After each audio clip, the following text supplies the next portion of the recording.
Hello दोस्तों, जैसे आप सब जानते हैं कि हमने अपने गार्डन्स के लिए क्या खरीदे हैं। अब हमने अपने गार्डन्स के लिए न्यू प्लांट्स तो नहीं पर हाँ न्यू पॉट्स जरूर खरीदे हैं। वो भी 100 रुपीज के 5 पॉट्स पड़े थे मुझे। इनकी हाइट वगैरह क्वालिटी वगैरह सब अच्छी थी और खासकर पता है इनके नीचे पैर भी थे जो रखने में भी आसानी होती है और पानी निकालने में भी आसानी होती है जब सफाई करते हैं उस टाइम। आइए चलिए आज हम इनका यूज करेंगे।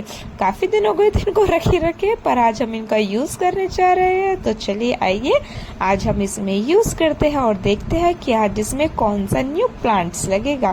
पहले हम इनकी सेटिंग करेंगे कि हम किस किस में प्लांट्स लगाएंगे। हमने डिसाइड करे हैं कि 3 प्लांट्स है तो 3 प्लांट्स लगाएंगे और सबसे पहले अभी इनमें हमें होल्स करने पड़ेंगे क्योंकि अगर न्यू पॉट जो भी लगाओ उसमें सबसे पहले हमें होल्स करने पड़ते हैं। होल्स के लिए मैं हमेशा सीजर का यूज करती थी पर मेरी सीजर पता नहीं कहाँ चली गई यार, मिल नहीं रही। इसलिए मुझे ये अंजर पंजर से औजार देखने पड़ रहे हैं अपने सीजर के लिए। मुझे ये पेचकस मिला तो मैंने इस पेचकस से ही शुरू कर दिया होल्स करना। पर इसके आगे से चोंच तो टाइट वो पैनी होती ही नहीं तो इससे थोड़ा कम समय लगा पर होल्स हो गए। इस तरह हमने 4 होल्स कर लिए, हर किसी के अंदर 3-4 होल्स करे। सबसे पहले अब हमने नीचे इसमें गार्डन का सोल पत्ती वगैरह ये जो होती है ग्रीन सॉइल ये सब डाली। अब इसके बाद हम इसमें मिट्टी डालेंगे। उससे पहले अब हमें मिट्टी बनानी पड़ेगी।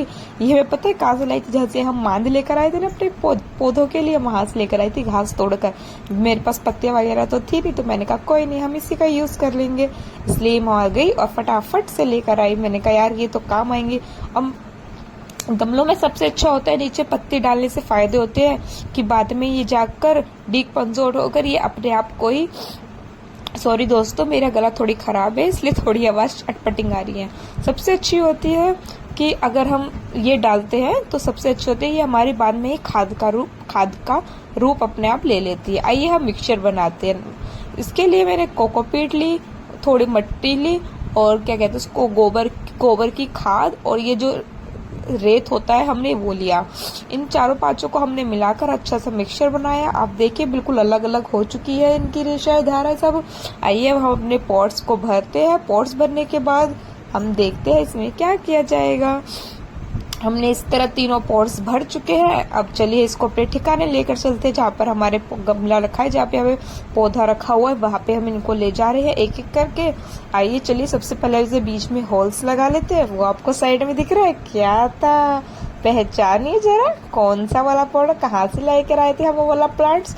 चलिए ये है स्पाइडर प्लांट जो हम अभी 4-5 दिन पहले नर्सरी से लेकर आए थे। मैं जो भी प्लांट्स लेकर आती हूँ नर्सरी या कहीं से बाहर से खरीदते हैं उनको मैं सबसे पहले अपने गार्डन में आकर 4-5 दिन के लिए रखती हूँ जिससे वो हमारे गार्डन का वातावरण और हमारे घर का पानी अपने में संभाले और वो डेजर्ट वहां पर हो जाए। आइए चलिए इसकी रिपोर्टिंग करते हैं। ये एक में 3 निकले हुए थे इसलिए हमने तीनों गमले लिए हैं कि तीनों में अलग अलग लगाएंगे तो इससे ज्यादा भी होंगे और इनको थोड़ी फैलने में भी जल्दी आसानी होती है। कड़ी मैंने सबसे पहले इनकी हमने चिकनी मिट्टी निकाल ली।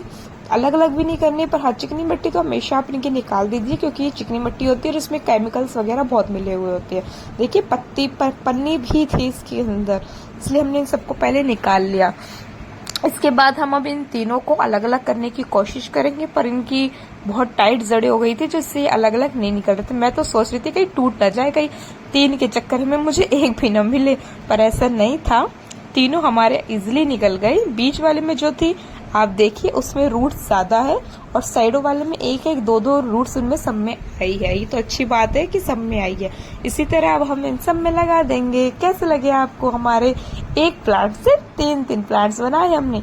ये हमारा फर्टिलाइजर है गोबर वाला जो गोबर के पानी का फर्टिलाइजर था। इसमें मैंने और ऐड पानी करके इसमें अब पौधों को पानी दूंगी और इन प्लांटों को शायद एरिया में रखेंगे जिससे हमारी इनको ग्रो अच्छी होगी और एकदम से इन पे इफेक्ट भी नहीं पड़ेगा। अगर मेरी वीडियो और मेरे पॉट्स आपको अच्छे लगे हो तो like and comment and subscribe जरूर करना। Thank you this my watching.